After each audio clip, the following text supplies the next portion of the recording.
இயேசு கிறிஸ்துவின் நாமத்தினால் உங்களை வாழ்த்துகிறோம். இந்த நல்ல நாளிலே ஆண்டவருடைய வார்த்தையை நாம் பார்க்கலாம். சங்கீதம் 55ஆம் அதிகாரம் 22ஆம் வசனம். கர்த்தர் மேல் உன் பாரத்தை வைத்துவிடு, அவர் உன்னை ஆதரிப்பார். நீதிமானை ஒருபோதும் தள்ளாட ஒட்டார்.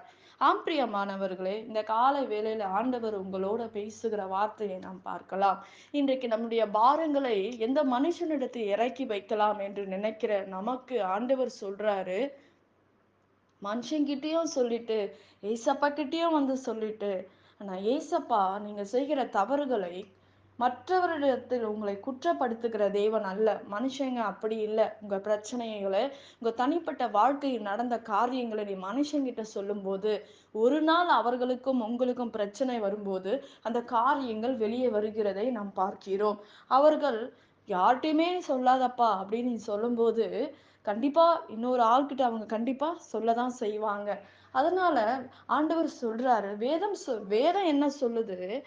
கர்த்தர் மேல் உன் பாரத்தை வைத்துவிடு.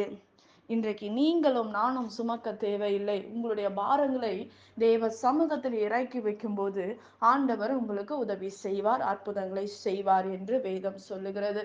என் தேவ ஆவியானவர் உங்களோட இடைப்பட்டு கொண்டிருக்கிறார். உங்கள் பாரங்களை யாரிடத்தில் இறக்கி வைக்க வேண்டும்? தாவீது மனுஷங்கிட்ட ஓடல, தேவ சமூகத்தில் இருந்து ஆண்டவர் இடத்தில் போய் அவருடைய பாரத்தை எல்லாம், அவருடைய வேதனையை எல்லாம் இறக்கி வைத்தபடினால் ஆண்டவர் தாவீதுக்கு அற்புதம் செய்தார். இன்றைக்கு உங்களுக்கும் எனக்கும் ஆண்டவர் அற்புதம் செய்ய வேண்டும் என்றால், நம்முடைய வாழ்க்கை எதை நோக்கி ஓடிக்கொண்டு இருக்கிறது? யாரை நோக்கி நீ பின்பற்றி கொண்டு இருக்கிறோம்? ஆண்டவரை பின்பற்றுகிறோமா, இல்ல உலக காரியத்தை குறித்து பின்பற்றி ஓடுகிறோமா என்பதை நாம் பார்க்கிறோம். ஆண்டவர் வாக்கு பண்ணுகிறார், ஆண்டவர் நம்மோட பேசுகிறார். ஆனால் முழுமையாக ஆண்டவருக்கு நம்முடைய வாழ்க்கையை ஒப்பு கொடுக்கிறோமா? ஆண்டோட வார்த்தை ஏராளமான வாக்குத்தத்தங்களை ஆண்டவர் கொடுத்திருக்கிறார். நீ வலது புறத்திலும் இடது புறத்திலும் இடம் கொண்டு பெருகுவாய் என்று வேதம் சொல்லுகிறது. ஆனால் நம்முடைய வாழ்க்கை குறுகி போய் கொண்டிருக்கிறதை நாம் பார்க்கிறோம். வேதத்தில் அநேக காரியங்கள் ஆண்டவர் நம்மை பலப்படுத்த அநேக வார்த்தையின் மூலமாக ஆண்டவர் நம்மோட பேசுகிறார். இன்றைக்கு நம்முடைய வாழ்க்கை எதை நோக்கி ஓடிக்கொண்டு இருக்கிறது என்பதை நாம் பார்க்க வேண்டும். உலக காரியங்களை குறித்து நீ ஓடுகிறாயா, இல்ல உலக மனிதன் பின்பாக நீ ஓடிக்கொண்டிருக்கிறாயா என்று நாம் பார்க்க வேண்டும். இல்ல ஊழியக்காரர்களுக்கு முன்பாக அவரோட நீ ஓடிக்கொண்டு இருக்கிறாயா?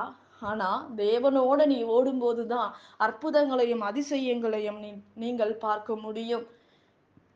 இயற்கைக்கு அப்பாற்பட்ட காரியங்களை நாம் பெற்றுக்கொள்ள முடியும். இன்றைக்கு ஆண்டவருடைய வருகை சமீபமா இருக்கிறதை நாம் பார்க்கிறோம். அவர் திடீர்னு வருவாரு. நீங்களும் நானும் ஆயத்தமா இருக்கிறோமா? இன்றைக்கு உங்க பிரச்சனைக்காக, வியாதிக்காக, போராட்டத்துக்காக, எனக்கு வீடு இல்லை, பணம் இல்லை, பணத்துக்காக ஆண்டவரை தேடாதீங்க. உன் முழு ஆத்துமாவோட ஆண்டவரை முதலாவது தேவனுடைய ராஜ்யத்தையும் நீதியும் தேடுங்கள். அப்பொழுது இவையெல்லாம் உங்களுக்கு கூட கொடுக்கப்படும் என்று வேதம் சொல்லுகிறது.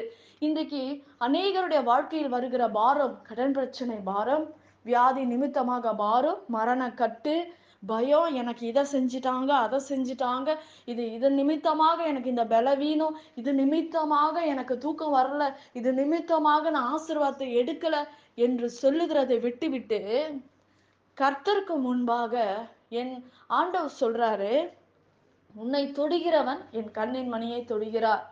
என்ன வந்தாலும் கர்த்தர் என் கூட இருக்கிறாரு, அவர் என் பக்கத்துல இருக்காரு, அவர் எனக்குள்ள வாழ்றாரு, என் வீட்டுல இருக்காரு, என் வாழ்க்கையில இருக்காரு, என் வேலையில இருக்காரு.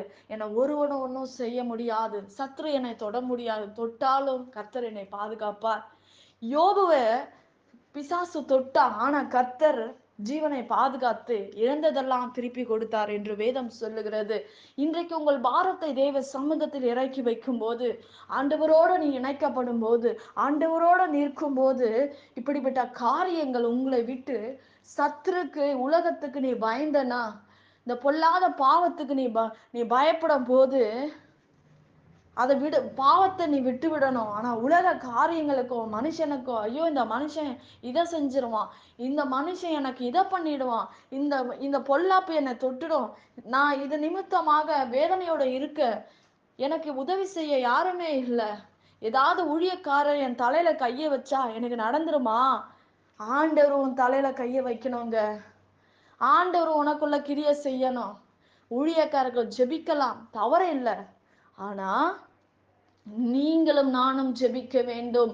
உன் முழங்கால் முடங்க வேண்டும். தேவ சமூகத்தில் நிற்கும் போது ஆண்டவர் அற்புதம் செய்ய முடியும். நம் பாரத்தை யாரிடத்தில் நீங்கள் சொல்ல வேண்டும் என்று நினைக்கிறீங்க? மனுஷங்கிட்ட போய் சொன்னீங்கன்னா உங்களை கிண்டல் பண்ணுவாங்க. ஒரு நாள் அவர்களுக்கும் உங்களுக்கும் பிரச்சனை வரும்போது, நீ இந்த காரியத்தை செஞ்சுட்ட, நீ இந்த தவற செஞ்சுட்ட, அதனால உனக்கு இப்படியெல்லாம் நடக்குதுன்னு சொல்லுவாங்க. ஆனா ஆண்டவர்கிட்ட போய் நீங்க சொல்லும் போது ஒரு நாளும் உங்களை குற்றப்படுத்துகிற தேவன் அல்ல, உங்களுக்கு உணர்த்துகிற தேவன், இந்த காரியத்தை செய்யாதன்னு உங்களோட பேசுகிற தேவன். ஆனால் உங்களை வெட்கப்படுத்துகிற தேவன் அல்ல. நீங்கள் ஆராதிக்கிற தேவன் அவர் உண்மை உள்ளவர். உங்களை விடுதலையாக்கதான் இந்த உலகத்தில் வந்தார்.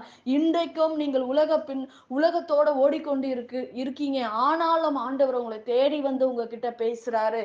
நிச்சயமாக ஆண்டவர் உங்கள் பாரத்தை எல்லாம் தேவ சமூகத்தில் இறக்கி வைத்து விட்டு தாவீதுக்கு அற்புதம் செய்தது போல ஆண்டவர் தாவீது தேவ சமூகத்தில் இறக்கி வைத்தார் ஒரு பிரச்சனைகளை பாடுகளையும். ஆனால் தாவீதை ஆண்டவர் உயர்த்தினார். நிச்சயமாக உங்களையும் உயர்த்துவார். நாம் ஜெபிக்கலாம். பரலோகத்தில் வாசமாய் இருக்கிற அன்பின் பிதாவே, உங்க நாம மகிமைப்படுவதாக, உங்க ராஜ்யம் வருவதாக. ஆண்டவரே, இந்த நாள்ல உங்க கரம் ஆண்டவரே, உங்க வல்லமை இந்த நாள்ல இறங்கும்படி நான் ஜெபிக்கிறேன்ப்பா. இயற்கைக்கு அப்பாற்பட்ட அற்புதங்கள் அதிசயங்கள் நடக்கும்படி என் தேவ கரத்தினால நீர் மூடும்படி இந்த நாள்ல நாங்கள் ஒப்பு கொடுக்கிறோம்ப்பா. உங்க அற்புதத்தின் கரம், அதிசயத்தின் கரம் நீட்டப்படுவதாக. இந்த நாளிலே உங்க பிள்ளைகளை ஆசிர்வதிக்கிற ராஜா, பண தேவைகளை சந்திங்க, சரீரத்தில் அற்புதங்களை செய்யுங்க, பண தேவைகளை சந்திங்க, வேலை செய்கிற இடங்களில உங்க பிள்ளைகளுக்கு விரோதமாக எழும்புகிற காரியங்களை கர்த்தர் நினைத்தருளும்படி உங்க பிள்ளைகளை நினைத்தருளும் ஆண்டவரே. அற்புதங்களை நடக்கட்டும்பா, அதிசயம் நடக்கட்டும்பா. சரீரத்துல வர பலவீனங்கள் மாறட்டும் ஆண்டவரே. பயங்கள் தீரட்டும். குடும்பங்கள்ல நிம்மதி இல்லாமல் கட்டப்பட்டு இருக்கிற பிள்ளைகளை விடுதலை ஆக்குங்கப்பா. உங்க கரத்தின் நிமித்தமாக ஆசீர்வதிங்கப்பா. இயேசுவின் நாமத்தில் வேண்டுகிறோம் எங்க ஜீவனுள்ள நல்ல பிதாவே, ஆமேன். கர்த்தர் தாமே உங்களை ஆசீர்வதிப்பாராக. ஆமேன்.